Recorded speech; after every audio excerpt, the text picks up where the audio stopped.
Compact Bible Dictionary, edited by T. Allen Wright. Regency Reference Library, Zondervan Publishing House.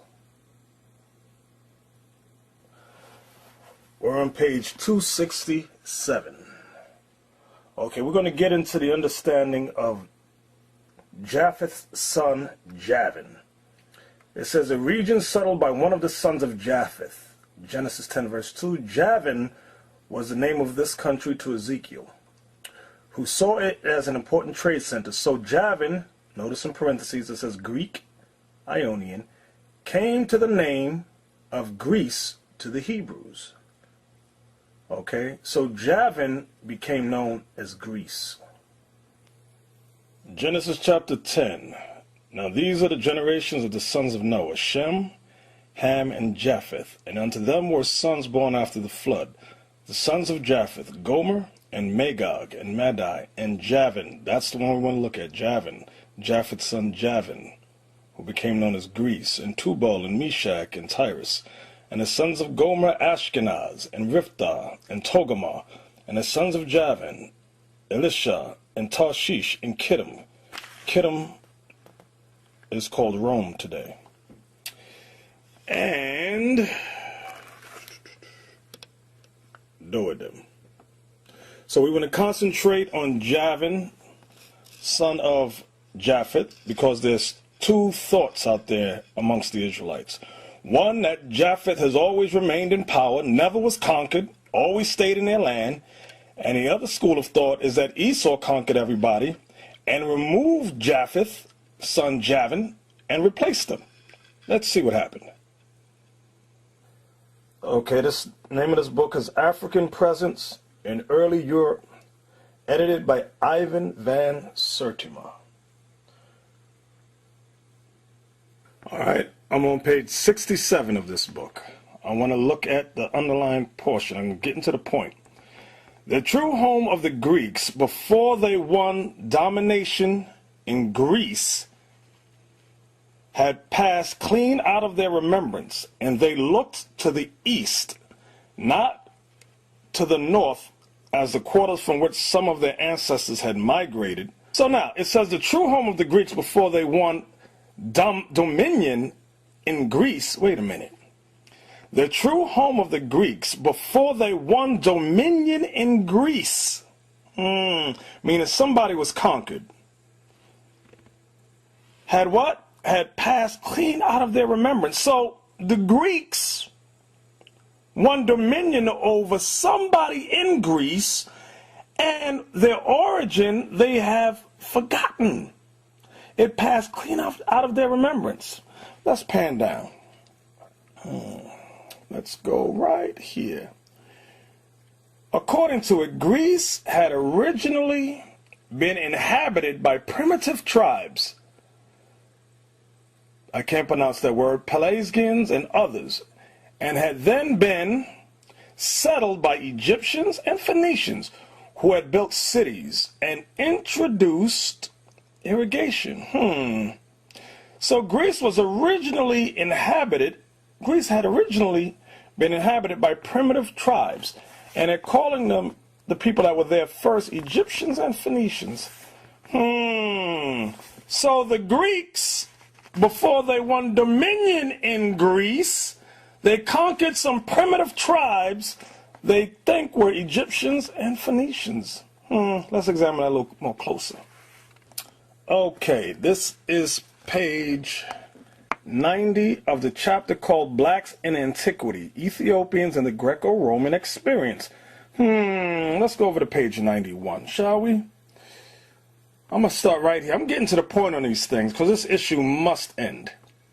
For example, he finds that the word Ethiopian was used by Greeks to refer to the sunburnt or black-faced distinctions between types of Ethiopians, black-faced people, such as Eastern or Western Ethiopians, as well as their various shades of black color. Snowden examines the language of Greece and Rome and finds that it is full of references to the color of black people such as Afar, African, Indus, Indians, Moris, Moor, Milas. These words were used as equivalents for Ethiopian. So when you read Greek history, you can find all these words which make reference to Ethiopians or people with burnt faces, black-faced people. Okay? Hold on now. Here's another book by Frank M. Snowden Jr. called Blacks in Antiquity. We're on page 22. The physical characteristics of Ethiopians are archaeological evidence. Let's get to the point here. I'm going to start at the word hence. Hence, the long history of the Negro in classical art must be examined for the light that it throws on certain physical types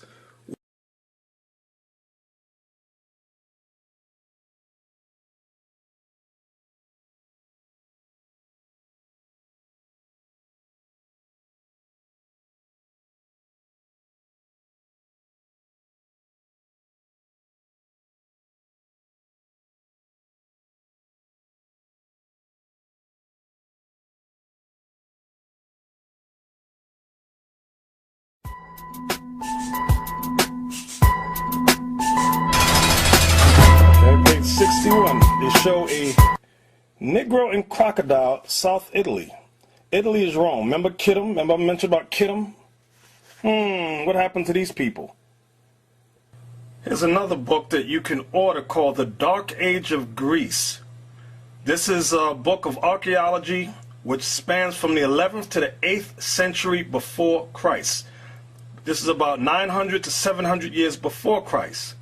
500 years before Alexander the Greek, and so on, by A.M. Snodgrass. A lot of you don't realize that Greece had a period called the Dark Age, and this is not making reference to the Middle Ages. This is making reference to the centuries before Alexander the Greek came in 333 BC. Let's take a look inside the book. This is on the internet I'm looking at. This is a picture of Greeks making weapons. What color are these Greeks? That's why they called it the Dark Age of Greece. Why? Because Japheth's son Javan had inhabited this area of blacks in antiquity. Okay? See the picture on the cover? This is the picture we're going to look at. This is showing you that another culture was coming in. Okay? You see this dark skin here and this lighter skin one? Two women, different races, but all in Greece. Okay? This one was moved out. Side and front views of white ground cantharos in shape of janiform, heads of a Negro and a white from Tarkania, 510 years before Christ. Okay, we're back in this book called African Presence in Early Europe. Okay, edited by Ivan van Sertima. I'm going to page 44. Listen close.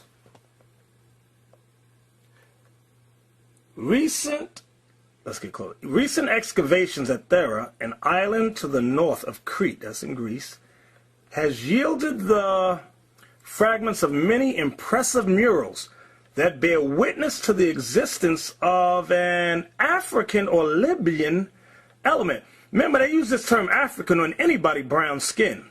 And what I'm showing you is that when Esau came in, all of the brown-skinned Japhites, the sons of Japhet, Javan, the sons of Japhet, they called them African, Libyan, all meaning burnt faces like Ethiopian. Now let's take a look at some of these murals. All right, I'm on page 46. I'm turning it to the side because it's a side view. Let's look at Japhet. Do you see these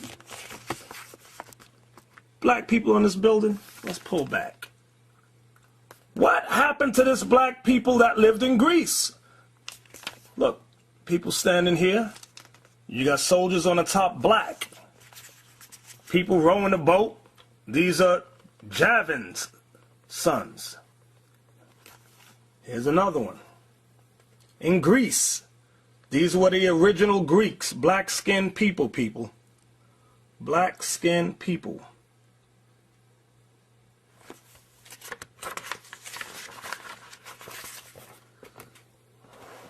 All right, here's another one. Page 51. Okay, look.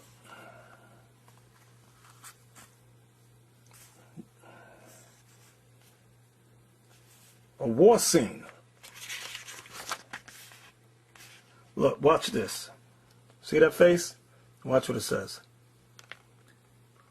Head of a Libyan African. See that? They put them words on all brown-skinned people. These are Japheth's sons. Look at this. Boxing princes. Long hair they have.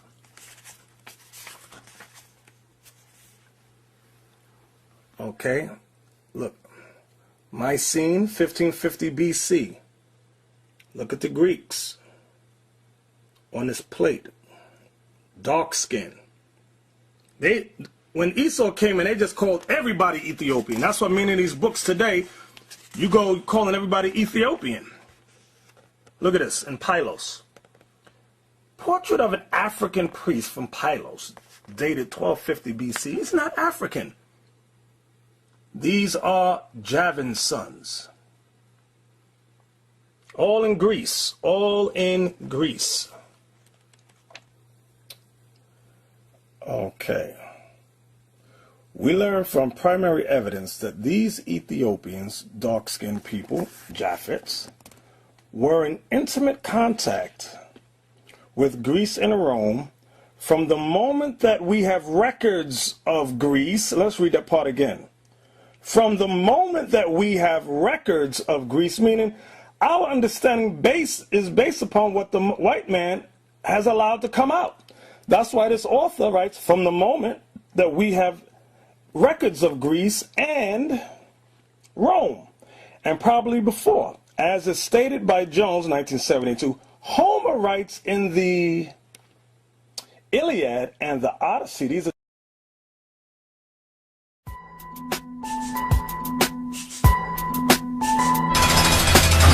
it says Haman was a Macedonian. He was not Persian. Now remember, this was the Persian time. They were ruling.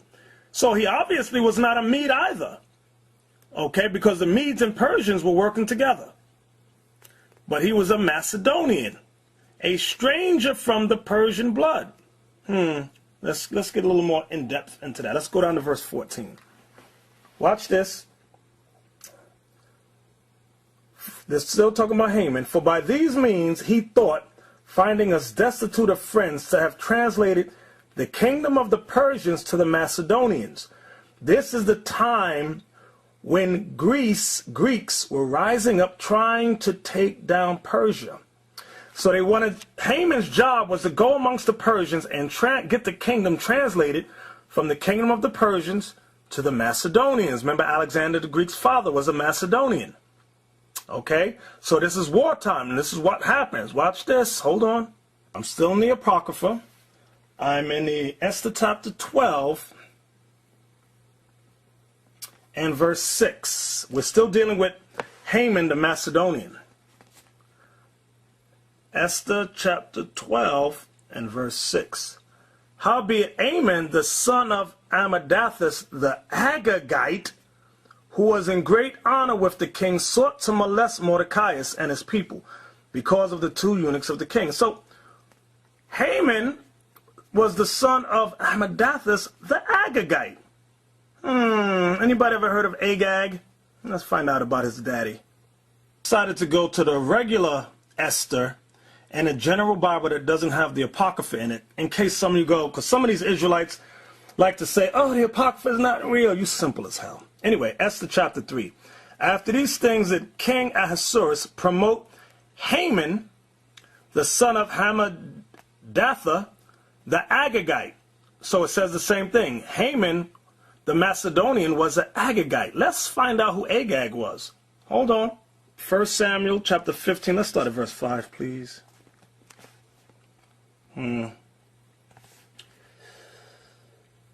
And Saul came to a city of Amalek, and laid wait in the valley. And Saul said unto the Kenites, Go depart, get you down from among the Amalekites, lest I destroy you with them. For ye showed kindness to all the children of Israel, when they came up out of Egypt.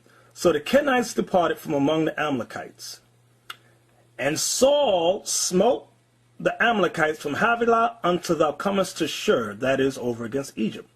And he took Agag, the king of the Amalekites, alive, and utterly destroyed all the people with the edge of the sword. So Agag was the king of the Amalekites. You might not know who the Amalekites are. Hold on. Also remember, it says, and Saul came to a city of Amalek. A city. Not all the cities. It said a city of Amalek. We're in 1 Chronicles chapter 1, and we're going to start at verse 35. The sons of Esau, Eliphaz, Ruel, Jeush, and Jalem, Korah. The sons of Eliphaz, Teman, Omar, Zephi, Gatam, Kenaz, Timnah, and Amalek was a son of Esau. Amalek was a son of Esau. Haman the Macedonian was an Amalekite, an Edomite. Genesis 36:1, in case you forgot. Now these are the generations of Esau, who is Edom. Now let's backtrack. So back during this time of war, the Greeks had sent Haman, a prince of Amalek, to translate the kingdom from, let's get that again in case you forgot.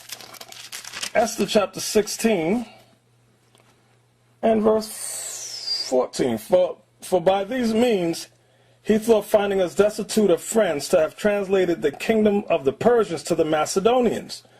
Remember what Haman was. For Haman, a Macedonian, the son of Amadatha. Amadatha was descended from Agag, an Amalekite. So these are Edomites. Haman was an Edomite of Amalek. So Haman the Macedonian was Esau. Wait a minute. Let's get back here now. Back in 1 Maccabees now. Watch this. I hope I didn't lose you. And it happened after that Alexander, this is Alexander the Greek, son of Philip the Macedonian. So what was Philip the Macedonian? Of Amalek as well. Esau. What was Alexander? What does that make Alexander the Greek? Esau. He was the first king over Greece.